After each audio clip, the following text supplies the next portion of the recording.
Kirk, I got to screen Lifemark, and what a powerful movie and what a timely movie. Well, I'm glad you got a chance to see it, Leah. I warn people who watch this screener, it's a 3 or 4 Kleenex movie. Mhm. It's an emotional roller coaster ride. Yes. Oh, well, it really is. And I imagine for you, this was especially personal because of your own history with adopting. So I want to hear from you how you got involved in this movie and why you decided to bring this true story to the big screen.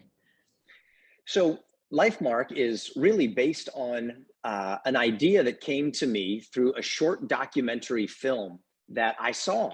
I saw this little 30-minute story about a young 18-year-old girl who rolls off of the abortion table at the last minute.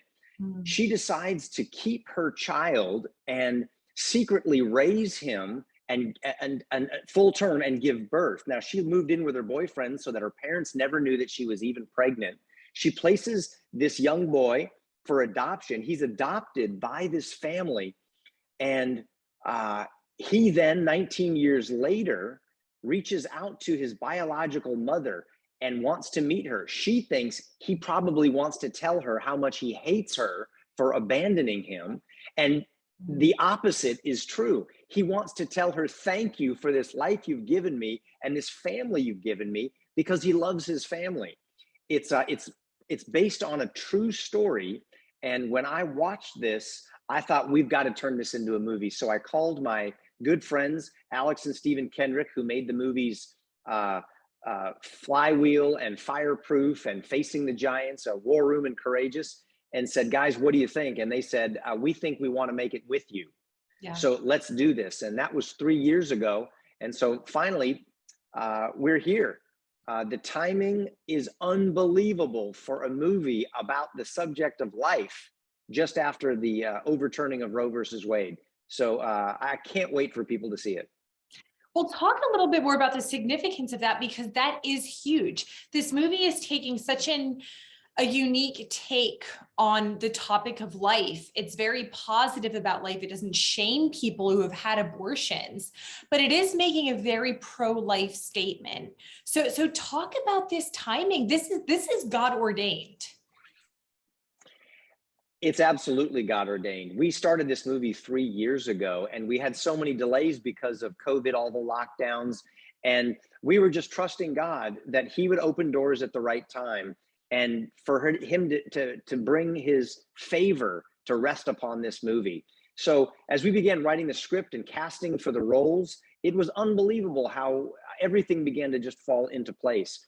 And like you said, this is a unique movie because it's not a political movie, and it's not about abortion at all. It is a movie that is pro-family, pro-love, pro-forgiveness, pro-reconciliation. It is pro-gospel, and it has the fruit of the Spirit all over it. This is a movie that happened in real life, so we didn't write it. There's no bait and switch. There's no gotcha at the end of the movie. This is just how it actually happened. And it's got heart and humor. It's got lots of action. The guys are going to love it because it's got ATV racing, skydiving, cliff jumping, axe throwing, and high school wrestling competitions in it. And it shows the beautiful side of what happens when somebody in a unwanted pregnancy, scared, wondering what to do, finds the support that she needs, and she chooses to respond in love to the situation. Even though there's difficulty, even though there may be anger, there may be frustration and fear, she responded in love, and this is what can happen. This movie is really saying lead with love, right? We're going to deal with this issue from a perspective of love. And the movie really promotes that idea. So how do you hope the church responds to it? Well, first of all, this is such unbelievable timing for a movie. This isn't just a movie-going experience. This is something more than that because of the cultural moment that we're living in right now. I mean, whoever would have thought that for 50 years, a law that has been locked into our culture would be overthrown at this time. And now a movie is coming out that can bring hope and healing to a fractured nation that is divided over something that is so polarizing that people are rioting in the streets and hurling death threats at people. And we can't afford to have more fracture and division in the nation. And so this movie comes in not as a pro-life, pro-choice framework, but offers a third option, which is pro-adoption. And I think that that is the answer when we look with love to all parties involved. How do we love this mother who has an unplanned or unwanted pregnancy? How can we help her? How can we support her? How do we help this child? What does this child need who's growing and has this bright future ahead of him or her? How do we help the father who may feel like he doesn't know what to do? He's not ready to be a father, or maybe he doesn't have the wisdom and the community around him to know what is the right choice. And what about those couples out there who are longing for children and they're not able to have children of their own? Lifemark provides a loving solution to all parties involved. And I think if we begin to look at this issue, not through a political lens, but we look at it through the lens of love, which is what Jesus told us to do. Love your neighbor as yourself, even love your enemies. Love can bring us clarity on this issue. It can bring us courage to do the difficult things, and it brings us compassion. I'm 31 weeks pregnant and my baby girl's kicking me while you're talking. I'm like, she's agreeing with you. She wants to see this movie Lifemark, and she wants everybody else to see it too. She's like, oh yes, yes. That's right. Well, what was it like for you emotionally as a father, bringing this character to life? I mean, he goes through so much. I don't want to give away any spoilers, but he goes through a lot himself.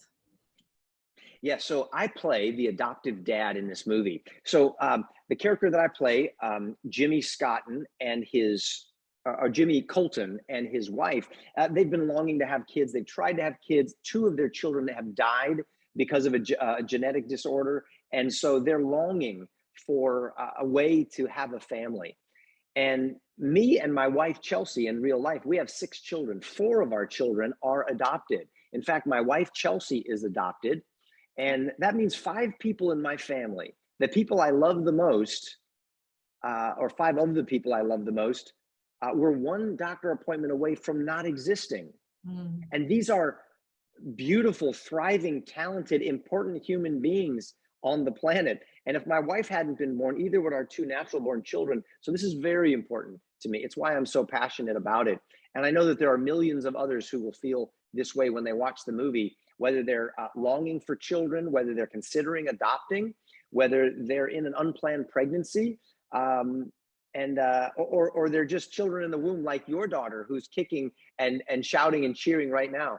Lifemark is a movie you're going to want to see on September 9th in theaters. Absolutely. Now, has the real life family behind the story seen the movie yet?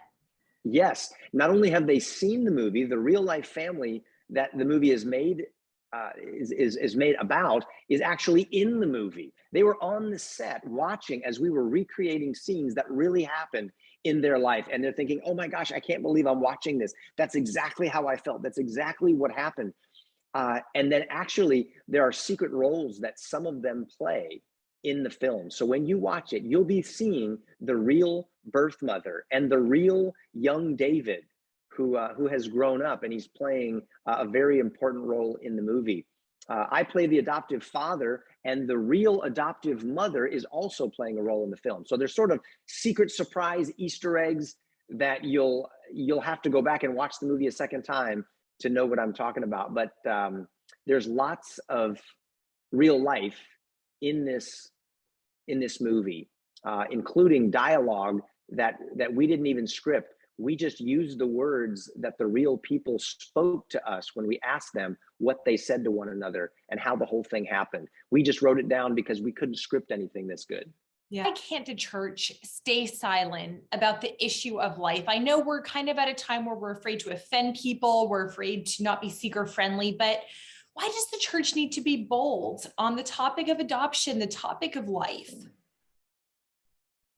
Well, we can be silent, much like the church was silent in history, and terrible things happened in Germany. Terrible things happen in Russia. Terrible things happen all over the world when the church is silent. And then when we try to speak up, it's too late. Yeah. And I think we're reaching that critical point in America's history and culture, don't you think? Yeah. When we look at the things that divide us in this country, in fact, I don't think we have so much that actually divides us, but I think that there are forces that are using the mainstream media to tell us that we're so divided, that we're irreconcilable, that we need to burn the whole thing down and start over.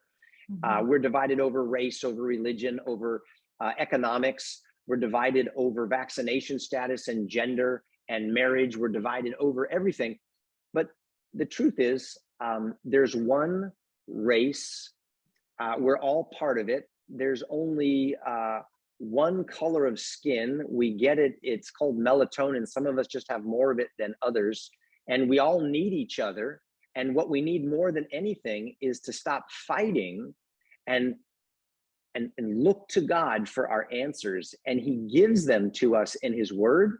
And when we look through the lens of love, we can solve problems and come together in unity. So church, we need to not only speak up, we need to stand up, and we need to begin living out this life that we tell others about. We need to live it out in our marriages. We need to live it out in our homes with our kids.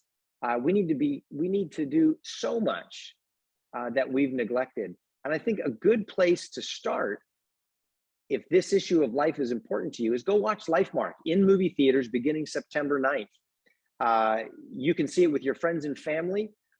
Regardless of what they believe politically, they're going to enjoy it because it has heart and humor, it has action and adventure, and it's got a clear gospel presentation at the very end. One of the cool things is that it's a Fathom presentation, which means there is added value content. After the movie's over, there's a 10-minute section where we actually hear from a woman who's been on both sides of the abortion issue, talking about adoption from my point of view, and the gospel is shared with resources for you if you're looking to adopt, if you're looking for resources for your church, small group curriculum, all of that kind of stuff. So make sure you go see it, and I think it'll give you a great place to start speaking up.